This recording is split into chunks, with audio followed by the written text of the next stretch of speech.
Hi, my name is Caitlin McWilliams, and I thank you in advance for taking the time to listen to my speech. I want to start off with this profound quote from a very important person.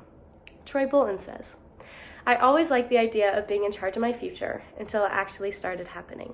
Now, there is a difference between controlling every decision that shows itself and having faith in the future. Much like there is a difference between the first and second High School Musical movies. In both instances, the latter is the better of the two options. Use the past as your source of knowledge, but use the future as your source of hope. I remember walking into my first class of freshman year, ready to use that very useful middle school information, while also secretly hoping I would become the Gabriela Montez of my high school. Nevertheless, I was bombarded with in-class essays, pop quizzes, and tests that looked nothing like the homework we were assigned. And I sat there thinking, those directors must have cut out a lot of scenes. Those singing basketball players in the movies really set my standards for high school up high. It was about this time last year that I found out I was in the running for valedictorian. It was also at this time last year that I realized I really wanted to be valedictorian. So I worked for it. I upped my class load, established good relationships with my teachers, and boy, did I stress about it. I can't even count the times I got short with my friends or my parents, all because I got a 90 on a quiz and my grade dropped 2%. Why should I be stressing about getting an A? After some self-reflection, I have the answer.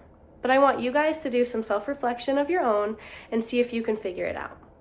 Why are we constantly worrying about something in the past, replaying the events over and over in our heads? It's already happened. We can't control it. And why are we worrying about something in the future? By doing that, you're putting yourself through it twice.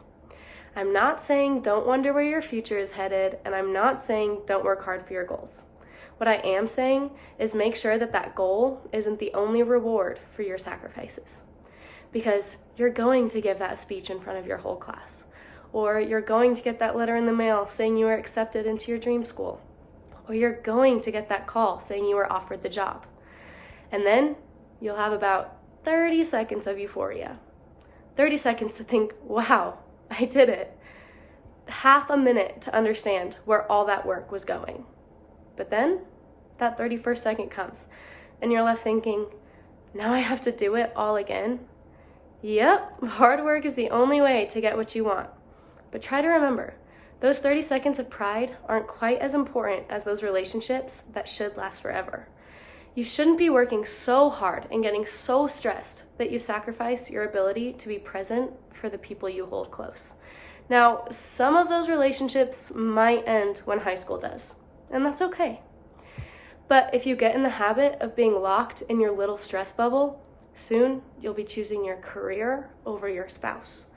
Or you'll be in the office writing that one last email and you miss your kids' first steps. I don't want any of us to learn that lesson the hard way. And if there's one thing that truly parallels between High School Musical and high school, it's that we're all in this together. Thank you.